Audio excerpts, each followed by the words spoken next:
the world, if they fall into it, they feed 6 people. The Sharia does not say that you have to be poor or rich. Any of these 3 is allowed. How do you feed 6 people?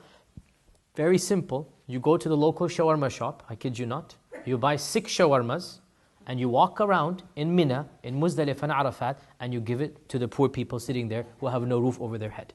And you have fed 6 people. Simple, right? You have fed 6 poor people. You don't have to buy shawarma. I'm just giving an example, okay? You can buy McDonald's hamburger. There's a McDonald's in Mina.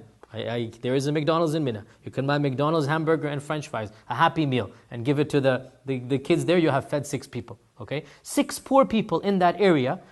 You may buy it yourself or you may designate somebody. Go and purchase it. And in our times, many restaurants, they actually have a special section. Believe it or not, there's some money-making business, isn't it, right? So they have a special section, fidya section.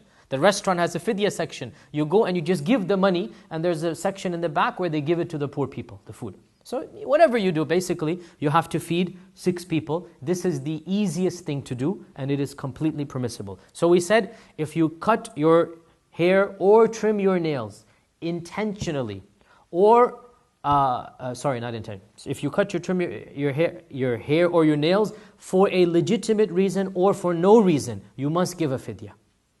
But it must be done intentionally. If it's unintentional, there is no fidya.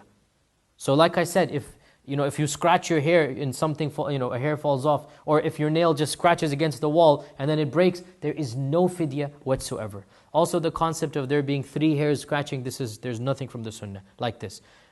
Cutting and shaving is understood. You go to the barber, you're cutting your hair. You shave. But simply combing or simply touching, that does not necessitate a fidya. And there is no evidence whatsoever that combing is not allowed in the ihram. No evidence whatsoever. Sisters may comb, brothers may comb. I have done hajj, I take my comb with me. Back then I had a very big beard. I would comb my beard every day in hajj. And I don't see any problem with that. The second issue that we said is wearing a stitched garment. Right? Wearing a stitched garment. Similarly, if you wear a stitched garment intentionally, this is the key point, then you must also pay the same fidya, one of these 3 things. However, if it is done unintentionally, how can it be done unintentionally? Suppose at Muzdalifah it's very cold at night, there's no tent over you, and you're shivering, you forget about it, you pull a sweater out of your backpack, right? And then you put it on. Somebody says, Astaghfirullah, you're wearing a stitched garment. You say, oh, Astaghfirullah, I'm wearing it. There's no fidya. Because Allah says, whatever you have done accidentally, khata, nisyan, Allah has forgiven it. Right?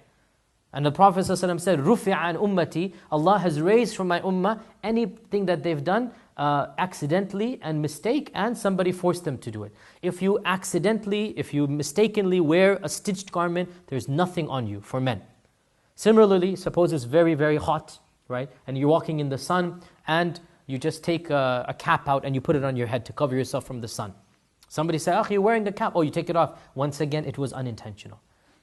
There's no fidya whatsoever because you didn't do it intentionally. Now, suppose you did it intentionally for a reason. And this is another point people need to understand. The Sharia allows people to break these codes if there's a legitimate reason.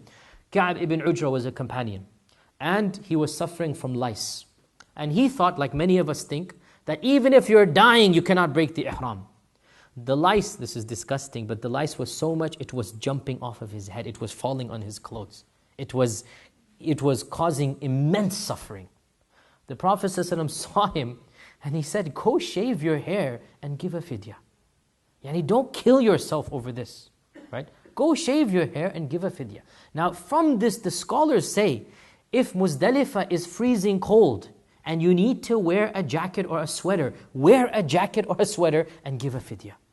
For men, obviously women, they have no issue wearing this. You understand this point? The Sharia is not telling you to be backward and go crazy over this. The Sharia is saying, don't do it except for a legitimate reason. If there's a legitimate reason, well then do it and then pay the fidya. Right? So when there's a legitimate reason, some people, they might feel like fainting, let's say it's very hot and they want to cover their head. Go ahead and cover the head if you think you're not going to faint because of it, right? And then give the fidya later on. Allah has not made our religion so difficult. The hadith of Ka'b shows us when there's a need, you may do it and then you may give the fidya. Now, similarly, once 4, 5, 6 years ago, there was a big what is it, the bird flu? What's it called? The bird, the bird, the HN41 or whatever, right? The swine flu thing, right? So a lot of Hujjaj were wearing the cap, the surgical mask, right? No problem. Wear it and give the fidya. And there's a legitimate reason you don't want to go back with this disease, right? So the scholars said, no problem. En masse, the whole Hujjaj, you may go ahead and wear it, but you still have to give the fidya, but you're not sinful. There's a legitimate reason to cover the face or do something of this nature. Similarly, when you are going to sleep, let's say, right?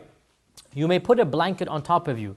But by the way, here maybe this is a strict position of mine, I don't think that a sleeping bag is allowed that you zipper up. Because to me, that would then be a garment covering you. But you may have a sleeping bag that you don't zipper up. You have a sleeping bag that in other words, you just fold it on you. Right? You know the Western sleeping bag that you get, right? So, and this doesn't apply for women again, only for men. So, because this would be basically a whole garment again. So you just have a sleeping bag and you fold it on yourself without zipping it up. Okay, some scholars say sleeping bag is allowed because it doesn't quite follow under mukhit. Personally, I like to avoid it. But you may use it, as I said, without zipping it up. Once again, though, if it gets cold, and Muzdalifah sometimes gets very cold. In fact, this Hajj, Muzdalifah might be very cold. And Muzdalifah, as you're aware, does not have any tents. There's no roof. You are sleeping in the middle of the desert. Once in a while, Muzdalifah will get close to freezing, and there's wind blowing, and sometimes we've been in Muzdalifah when it's been raining, drizzle. It's not a pleasant place to be in when it's cold and wet. In such a case, you wear the clothing and you give the fidya. No problem. Okay? So, we talked about this. Now, the next issue, perfume. Once again, people go to crazy extremes. What is prohibited is you apply perfume to yourself in the state of ihram. You take out your Gucci spray and you go ch-ch-ch-ch, okay? Now, if you do this accidentally, you take off the garment, you wash it, and then you wear it again, no fidya. If it's on your body, you go and you wash your body. You may take bath during ihram. There was a dispute amongst the Sahaba, should we take a bath or not? They went to Abu Ayyub al-Ansari, and lo and behold, he was taking a bath in the state of ihram.